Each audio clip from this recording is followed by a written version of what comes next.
Nude Cruise, or better known as the Big Nude Boat, is a charter from Bare Necessities. I'm here to tell you about everything you need to know about the Big Nude Boat, as well as share some of my experiences. So stick around to the end of the video and I'll show you some things that you probably really need to see, and we'll go over stuff like cost, things like that. You can also jump to the chapter that interests you by just clicking on the bar below. While this cruise cost a substantial bit more than just a traditional cruise, it was a 14-day trip, and it offers you something that you just can't get just anywhere, and that's the ability to leave all your clothing in the stateroom. My vacation was a 14-day cruise, and it was on board the Carnival Pride. But just so you know, they're offering 7-day cruises starting in 2024, so if you want a little bit of a shorter cruise, this is your opportunity. A nudist venue like this is really hard to find, and I would say it was worth the money. These cruises only occur a couple of times a year, so you want to make sure that you get your reservation in early to make sure you can get on this thing. Their website is cruisebear.com. I'll have a link in it in the description below, and you can check them out yourself if you like.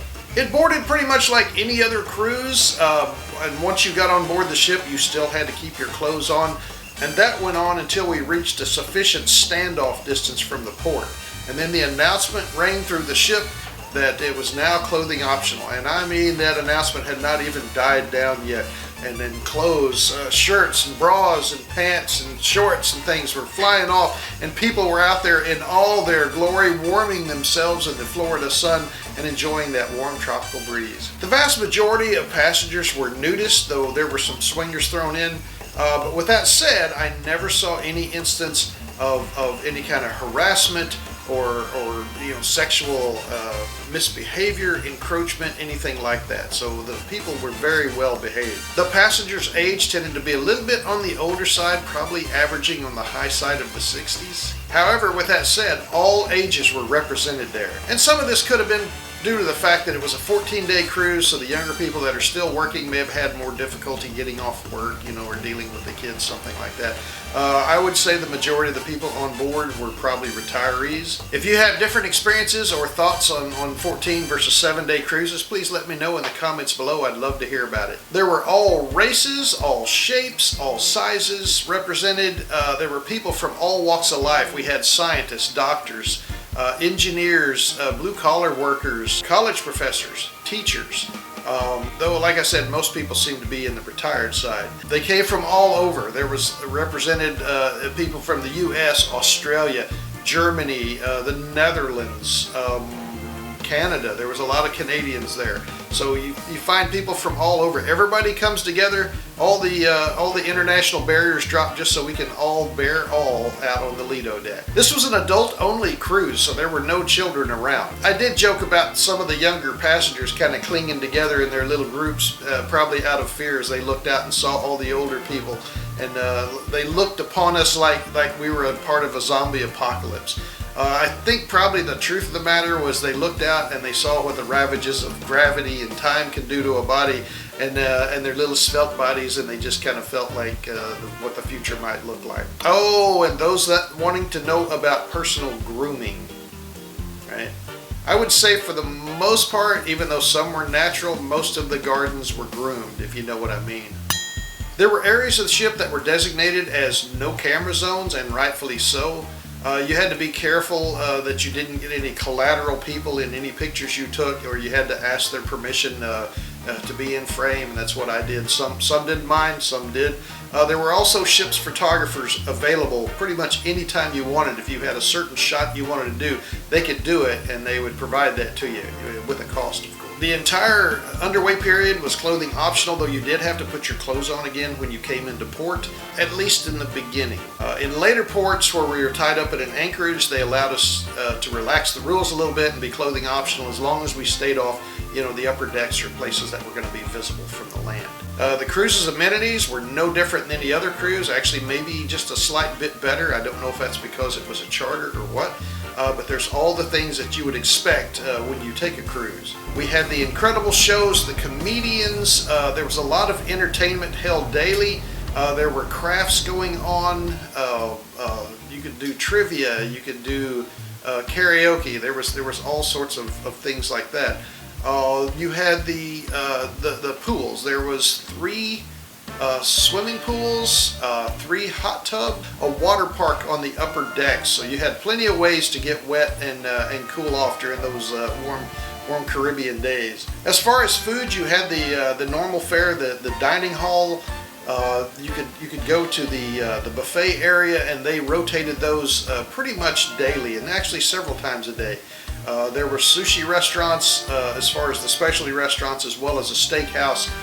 There was the chef's table that you could sign up for and do, and that was incredible as well. Even though it was a clothing optional cruise, you were expected to be dressed while dining in the dining room, or at the specialty restaurants, or at the chef's table. You were actually asked to be clothed at the buffet, as well as the eating areas around the Lido deck. But for the most part, there was a pretty large minority that decided to just bear it all while they were grubbing for food anyway. Towels are very prevalent everywhere, which you should always use one to set on. They were available throughout the ship, and pretty much universally used, as far as I could tell, for setting, and a lot of people used them for cover-ups as well as wraps. For those of you in physical fitness, there were a lot of team games. There was a walking track, a putt-putt course upstairs, as well as a pickleball/basketball court. As far as nightlife, or any time during the day for that matter, there were a number of bars. There were a lot of places to get drinks, and there was Beauty's, a place to go dancing, as well as out on the Lido deck. There were a lot of classes, seminars that ranged anywhere from nude astronomy to nude photography. There was a tantric love class that went on at one point. You could stay busy the entire time, really, if you so choose to do. The schedule was filled with activities. The cruise was not filled to capacity. I think I heard it was around 90%, something like that. So it did not really feel all that crowded on board. Plus the ship, it was a really nice layout. So you didn't have a whole lot of competition, except for the lounge chairs around the pool, and then when it was queuing time for the excursions. Those were about the only time you really felt the crush of people. I never encountered a significant wait to go to dinner, but then I signed up for our time dining, so you could go pretty much anytime you wanted, and I always opted for setting with strangers, basically, at a table. The best way to get to know people, and I enjoy talking to new people over meals, so there was that. Your mileage may vary. I did not have any kind of issues with it. The casino was also clothing optional, even though the dealers they were fully dressed. Maybe that's a good idea, have nudist dealers. That way there's no place to hide the cards or the chips. You really haven't lived until you've played craps at a table full of naked people. There were a number of Affinity group mixers that were held at the Red Frog pub for the most part. You had singles mixers, LGBTQ+, you had veterans, you had craft-based type meetups. And of course you had the Friends of Bill W. and Jimmy K. there as well. Dress at the bars range from very fine formal wear all the way down to nude and everything in between, and usually simultaneously. So there was no problems wearing pretty much whatever you wanted at any of the bars.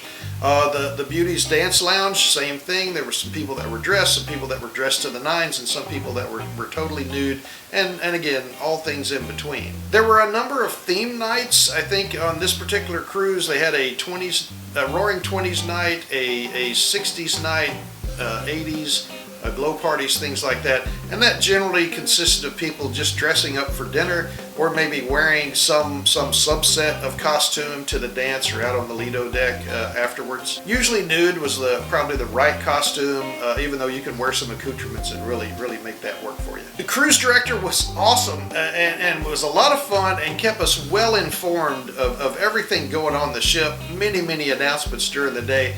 He also ran the scavenger hunt, the ship scavenger hunt, which was a ball. As he said, what happens in the scavenger hunt stays on the scavenger hunt. So if you were there, you know what I mean, right? And I don't like to brag, but our team came in first place. Go number one. Go number one. Excursions are not clothing optional unless you specifically purchase the ones that are designated that way. And even then, you still had to wear clothes when you got off the ship at the port until you were sufficient distance away from civilized society before you could go clothing optional. And I will say the clothing optional excursions were amazing. It was a great way to go out and enjoy the beaches and do some snorkeling. And in fact, I have a nude snorkeling video out if you want to look that you can find right here. There are a couple of Carnival's private islands that we also had as ports of call. And for this trip, they had actually made that island, the complete island, clothing optional. So we were able to go out and enjoy the sandy beaches, have a great buffet and all that, all natural, and it was just an awesome experience. This was not my first nude event, but it was the first time being on a cruise like this, and I gotta say it was very comfortable. You know, you might be a little antsy, like let's go out and get naked in front of a couple of thousand people, but it seemed to be a pretty much universal no judgment zone. I never felt like I was being gawked at or made fun of, and just had a really, really good time. People were friendly and open to talk about their experiences, and I must say I learned quite a bit. As I stated earlier, there were all shapes and sizes and ages there. Don't let your own illusions of your body stop you from going out and enjoying this kind of venue. I saw people, like I say, all sizes. I saw people that had scars, amputees, mastectomy survivors, breast cancer survivors. There was all people there. I never saw anyone actually make fun of or even, you know, give more than a passing glance at anyone like that. So take what you have. We've earned all these scars and wrinkles and anything else that's part of you. So just go out and ignore that little voice. Ignore that little voice that says, "Oh, I'm shy." And just go out and have a good time, relax, and enjoy it. But don't forget the sunscreen. There's a simple joy of getting out of a swimming pool and drying off naturally in the breeze without having wet, clingy material sticking to your body. So if this sounds like something you'd be interested in, check out Bare Necessities. Do a search for nude travel. The last couple of years, like I say, have been 14-day cruises. Now they're offering 7-day cruises, so hopefully that's a little more accessible to a lot of people, both from a cost as well as a time standpoint. Well, cruises are a social event, so you're there up close and personal, well, not too close, with 2,000 of the friends you haven't quite met yet. There's a good number of social outlets such as the eateries, the bars, the events you can sign up for, team building things, or if you like a little more quiet places, there's the Serenity deck, there's the garden they call it. There's a lot of places where you can get off to yourself, enjoy reading a book or staring at the ocean and contemplating life. So there's a little something for everybody here. You can also join in on the toy duck phenomenon if you like, and hide the little ducks around the ship or try to find those too. Well, now the important part. How much does it cost? Well, I could talk about mine, but that was a 14-day cruise, so let's talk about what's coming up. In 2024 7-day cruise, you can get interior cabin for this trip between $1,200 and $1,700 per person.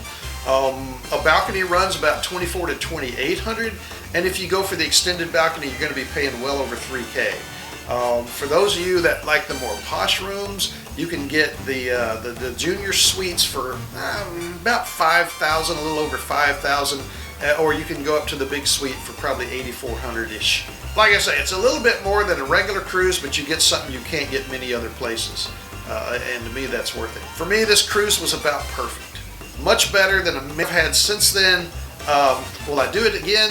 Absolutely. I am already booked for 2024. So if you want to try this out, check it out, and maybe I'll see you on deck. We'll talk to you later. Fair winds, following seas, happy cruising.